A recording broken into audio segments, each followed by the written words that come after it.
Hello guys, welcome back to our YouTube channel ज्ञान की पढ़ाई। Hello guys, welcome back to our YouTube channel ज्ञान की पढ़ाई।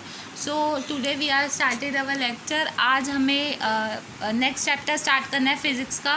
तो आज हम स्टार्ट करेंगे साइंस का चैप्टर 8 मोशन। तो वो फिज़िक्स का चैप्टर है, तो उसके बेस न्यूमेरिकल भी हैं। तो इस चैप्टर की जो वीडियो है वो थोड़ी लेंथी हो जाएंगी। तो चलिए स्टार्ट करते हैं वीडियोस। तो ये है क्लास 9 का चैप्टर 8 मोशन। तो चलिए इस चैप्टर को स्टार्ट करते हैं। एक बॉडी या तो दो कंडीशंस में हो सकती है, या तो वो रेस्ट में होगी या तो वो मोशन में होगी। तो बॉडी रेस्ट में हम कब कहेंगे? A body is said to be rest when a state of rest when it position does not change with the respect of reference point. Reference point क्या होता है? जहाँ से हम एक ऑब्जेक्ट को देख रहे होते हैं उसे हम रेफरेंस पॉइंट कहते हैं। जब हम एक रेफरेंस पॉइंट से उसकी ना पोजीशन चेंज हो without reference with the respect of reference point, उसकी कोई भी पोजीशन ना चेंज हो, जैसा है वैसा ही रहे, तब हम कहेंगे कि ये बॉडी रेस्ट में है। तो नेक्स्ट है हमारा मोशन। मोशन क्या होता है? मोशन होता है a body is said to be in state of motion when its position change continuously with the reference to a point. Motion में हम जब एक बॉडी को कहेंगे जब उसकी पोजीशन जो है कॉन्टीन्यूसली चेंज होती रहेगी विद एक द रेफरेंस पॉइंट। जब हम रेफरेंस पॉइंट से देखेंगे उसकी पोजीशन चेंज होती रहेगी। जैसे एक पर्सन भाग रहा है, रन कर रहा है, तो उसका मतलब कि वो मोशन में है। तो मोशन और रेस्ट ये रहा। अब नेक्स्ट है हमारा motion can be change the different type depending upon the types of path which object is going through. अब मोशन बेसिकली आपको इस चैप्टर में आपको सिर्फ दो तरह के मोशंस के बारे में पढ़ना है। वैसे मोशन बहुत टाइप के होते हैं, तो अभी इसमें जो हम देख रहे हैं वो 3 है, लेकिन पढ़ना हमें 2 के बारे में ही है। तो पहला है सर्कुलेटरी मोशन। सर्कुलेटरी मोशन या सर्कुलर मोशन, जब एक मोशन हो रहा हो किसी ऑब्जेक्ट का लेकिन वो सर्कुलर पाथ में गोल गोल मोशन हो रहा हो, उसे हम कहेंगे कि वो सर्कुलेटरी मोशन है या सर्कुलर मोशन है। नेक्स्ट है लीनियर मोशन। लीनियर मोशन होता है स्ट्रेट लाइन में।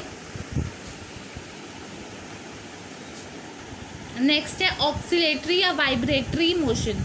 जब पाथ है वो रिस्पेक्ट ऑफ ओरिजिन से टू एंड फ्रोथ जो है वो ऑक्सीलेट कर रहा है। जैसे हम वॉच जो होती है हमारी वॉल वॉच जो होती है, वॉल पे जो हम टांगते हैं, उसमें हम देखते हैं पेंडुलम होता है। तो पेंडुलम इधर से उधर मूव करता रहता है with the respect of its reference point. उसे हम कहेंगे कि वो जो है ऑक्सीलेटरी वो है, ऑक्सीलेटरी मोशन है। नेक्स्ट है स्केलर क्वांटिटी। अब स्केलर और वेक्टर दो क्वांटिटीज़ होती हैं। पहला स्केलर क्वांटिटी होती है, it is a physical quantity having own magnitude but no direction.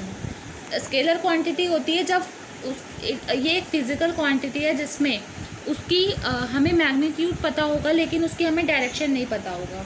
हमें उसका मैग्नीट्यूड तो पता होगा कि वो कितना मैग्नीट्यूड उसका हुआ, कितना उसने कवर करा डिस्टेंस, ये पता होगा, बट हमें ये नहीं पता होगा कि वो कौन सी डायरेक्शन में चल रहा है, ईस्ट वेस्ट, हमें ये नहीं पता होगा। तो स्केलर क्वांटिटी में 2 एग्जांपल हैं, distance and speed. They both are scalar quantity.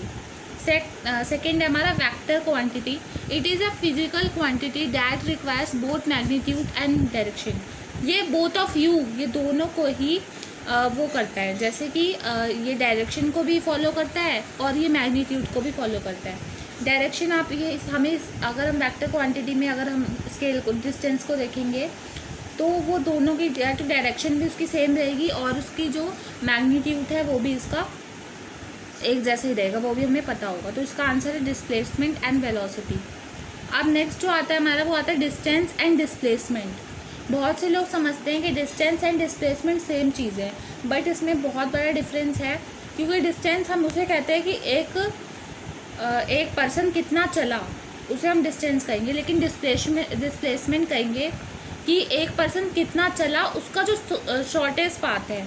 मतलब एक पर्सन, जैसे ये एग्जांपल है, तो एक पर्सन ए से बी तक उसको जाना है, तो अब एक पर्सन को ए से बी तक जाना है, तो वो या तो ये शॉर्टेज डिस्टेंस कवर कर लेगा ये वाला, या फिर वो एक्चुअल जो उसकी पार्ट ट्रैवल है या तो वो इतना बड़ा घूम के आएगा। तो ये शॉर्टेज डिस्टेंस पड़ा, तो जो हम शॉर्टेज डिस्टेंस कवर करेंगे ए से लेके बी तक, इसे हम कहेंगे डिस्प्लेसमेंट। नेक्स्ट है हमारा द एक्चुअल पाथ और length travel by the object during its journey from initial point two final point is called direction. जब एक एक्चुअल पाथ या लेंथ हमने ट्रैवल करी ऑब्जेक्ट ड्यूरिंग द जर्नी, एक कोई भी पर्सन है, सपोज एक कोई भी पर्सन है, वो जर्नी कर रहा है, वो अपनी यात्रा कर रहा है, तो वो उसका जो एक्चुअल पाथ है, जो उसने इतना ट्रैवल करा है, एक्चुअल लेंथ है कि उसने मतलब जैसे कि उसने 150 किलोमीटर इतना ट्रैवल करा, तो उसका जितना भी वो है कि उसने कितना ट्रैवल करा, इनिशियल पॉइंट क्या होता है जो आपका स्टार्टिंग पॉइंट होता है, एंड फाइनल पॉइंट जो आपका एंड पॉइंट होता है, स्टार्टिंग पॉइंट से एंड पॉइंट तक, उसे हम कहेंगे डिस्टेंस, कि एक पर्सन कितना चला शुरू से लेके आखिरी तक, उसको हम डिस्टेंस कहेंगे अगर हिंदी में देखें तो। नेक्स्ट है हमारा distance is a scalar quantity because it has only magnitude but no direction. इसकी सिर्फ मैग्नीट्यूड होती है, कोई डायरेक्शन नहीं होता। एग्जाम्पल हम देख सकते हैं, रमेश है जो, उसने ट्रैवल करा 65 kilometres. Distance is measured by odometer in vehicle. Odometer क्या होता है? ओडोमीटर जो होता है वो उसमें डिस्टेंस नापने के लिए होता है, डिस्टेंस नापने के लिए व्हीकल्स में लगाया जाता है, और स्पीडोमीटर होता है, स्पीड नापने के लिए लगाया जाता है व्हीकल्स में। तो displacement is a vector quantity because it has to both magnitude and direction of the for its explanation। ये वेक्टर क्वांटिटी होती है बिकॉज इसमें मैग्नीट्यूड भी होता है और एक डायरेक्शन भी होती है जो कि इसे अच्छे से एक्सप्लेन करती है। और इसमें भी एग्जांपल हम देख सकते हैं, रमेश ने जो है 65 किलोमीटर ट्रैवल करा साउथ वेस्ट, इसमें डायरेक्शन भी है बट ऊपर वाले में डायरेक्शन नहीं थी, और clock tower, from clock tower में उसने इतना डिस्टेंस इतना ट्रैवल करा। नेक्स्ट हम डिस्कस करते हैं। अब कभी कभी ये कंडीशन होती है कि डिस्प्लेसमेंट जो होता है वो ज़ीरो हो जाता है। वो इसलिए होता है क्योंकि इनिशियल पॉइंट और फाइनल पॉइंट दोनों जो है वो सेम हो जाता है। और जैसे इसका एग्जांपल है सर्कुलर मोशन। सर्कुलर मोशन में जैसे ये डायग्राम है, एक ऑब्जेक्ट ए से लेके बी तक गया, दोबारा वो बी से लेके ए तक आया, तो उसने क्या डिस्टेंस कवर करा? ए टू बी ही डिस्टेंस कवर करा। तो उसे ही हम सर्कुलर मोशन में जो उसने करा तो उसका इनिशियल पॉइंट और फाइनल पॉइंट सेम ही हो गया। ए से लेके बी और बी से लेके ए सेम ही हो गया। इस वजह से ये जो इसमें जो है, इस केस में डिस्प्लेसमेंट जो है वो ज़ीरो हो जाती है। अब इसमें ये वाला क्वेश्चन मोस्ट इम्पॉर्टेंट है कि डिस्टेंस और डिस्प्लेसमेंट में क्या डिफरेंस होता है, कि ये तो सेम ही रखती है। तो डिस्टेंस जो होता है वो क्या होता है? Length of actual path travelled by the object. Actual path की लेंथ को हम डिस्टेंस कहते हैं, मतलब एक ऑब्जेक्ट जितना चला उसको हम डिस्टेंस कहेंगे।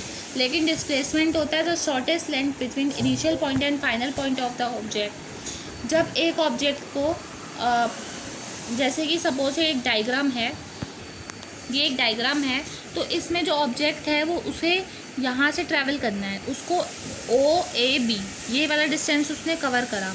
लेकिन अगर उसे जाना है ओ से लेके बी तक, तो अगर यहाँ से जाएगा मतलब वो डिस्टेंस है, लेकिन अगर ओ बी तो ट्रैवल कर सकता है, उसे क्या ज़रूरत है ओ ए के पास भी जाने की। तो ओ से बी तक जो ट्रैवल करेगा उसे हम बोलेंगे डिस्प्लेसमेंट। मतलब जो शॉर्टेज डिस्टेंस ट्रैवल कर रहा है उसे डिस्प्लेसमेंट कहेंगे।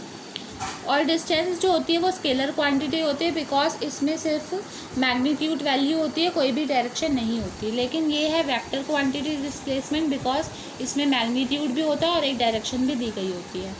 नेक्स्ट है it remain positive can be zero और नेगेटिव। ये पॉजिटिव भी हो सकता है, ज़ीरो भी हो सकता है, नेगेटिव भी हो सकता है। लेकिन इट कैन पॉजिटिव, नेगेटिव और ज़ीरो, ये भी ऐसे ही हो सकता है, पॉजिटिव, नेगेटिव, ज़ीरो।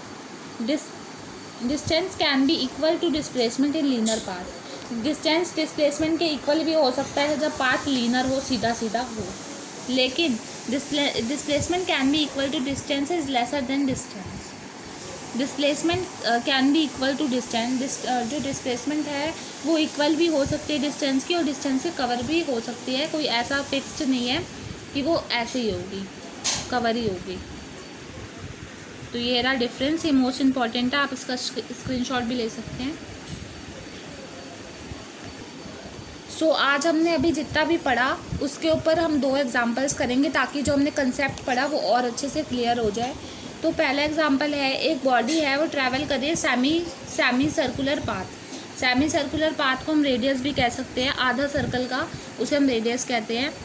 उसमें 10 मीटर कवर करा और starting motion from point A to B, calculate distance and displacement, दोनों कैलकुलेट करना है ए से लेके बी तक। तो पहला total distance travelled by S हम एस को उससे स्पीड से मेज़र करते हैं, तो एस को हम डिस्टेंस से भी मेज़र करते हैं, स्पीड से भी मेज़र करते हैं। तो इधर इस डिस्टेंस के लिए यूज़ करा गया है क्योंकि इन्होंने डिस्टेंस और डिस्प्लेसमेंट निकालने के लिए कहा गया है। तो उसमें फॉर्मूला लगेगा distance equals to pi r इसलिए लगेगा क्योंकि सर्कल का जो वो होता है हाफ, वो होता है पाई आर। तो पाई आर का फॉर्मूला लगेगा, पाई हमें पता है फिक्स्ड वैल्यू होती है 3.14 एंड आर जो है वो में इधर गिवन है 10, आर रेडियस इधर गिवन है 10 मीटर।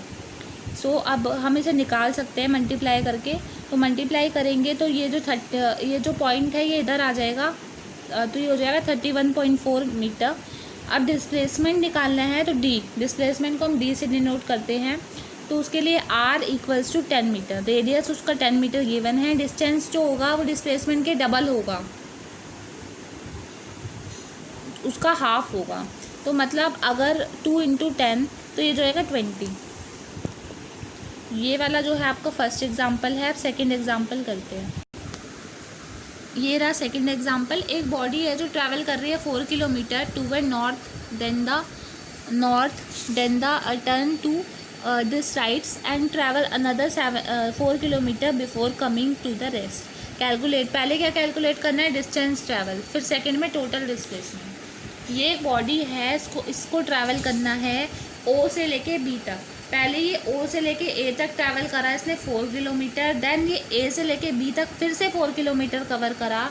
पहले तो उसका डिस्टेंस निकालना है, फिर इसका डिस्प्लेसमेंट निकालना है। तो डिस्टेंस कैसे निकालेंगे, ओ ए प्लस में ए बी, ये जो ओ ए है इसको सबको प्लस करके हम डिस्टेंस निकाल सकते हैं। तो O A 4 kilometre and A B plus 4 kilometre equals to 8 kilometre is a right answer.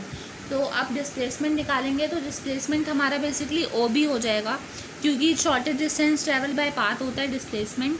तो ओ बी इक्वल्स टू, ये यहाँ पे पाइथागोरस थ्योरम लगेगी, तो यहाँ पे ओ ए का स्क्वायर प्लस ओ बी का स्क्वायर, ओ ए का स्क्वायर प्लस में ओ बी का square is equal to displacement. तो 4 का स्क्वायर 4 का 16 प्लस 16 इज 32 का स्क्वायर, और अगर आप 32 का स्क्वायर निकालेंगे तो उसका राइट आंसर आएगा 5.65 किलोमीटर। तो ये आज की वीडियो यहीं पे हम एंड करते हैं। नेक्स्ट जो हमारी वीडियो आएगी उसमें हम डिस्कस करेंगे uniform motion and non uniform motion, जो कि बहुत ज़्यादा इंपॉर्टेंट कंसेप्ट है। तो ये जो 2 एग्जांपल्स मैंने आपको करवाए हैं, आप इसकी प्रैक्टिस कर सकते हैं ताकि आपको और अच्छे से क्लियर हो, क्योंकि ये 2 एग्जांपल्स जो आज जितना भी हमने पढ़ा है उसके ऊपर ही बेस्ड है। तो ये आप दोनों एग्जाम्पल का स्क्रीनशॉट लेके क्वेश्चन लिख के पहले खुद से भी प्रैक्टिस कर सकते हैं, फिर आप उसका आंसर मैच कर सकते हैं। तो नेक्स्ट वीडियो जो हमारी यूनिफॉर्म और नॉन यूनिफॉर्म में आएगी वो सेकंड पार्ट होगा लेक्चर का। सो इसके बाद हम कॉन्टीन्यूसली, इसकी वीडियो थोड़ी लेंथी हो जाएगी बिकॉज ये फिज़िक्स के चैप्टर है जो वैसे भी लेंथी होते हैं। तो चलिए वीडियो का यहीं पे एंड करते हैं। अगर आपको हमारा चैनल पसंद आया हो तो उसे लाइक शेयर एंड सब्सक्राइब कीजिए एंड बेल आइकन दबा दीजिए ताकि हमारी नेक्स्ट वीडियो की जो नोटिफिकेशन है वो आपके पास आ जाए। Thank you.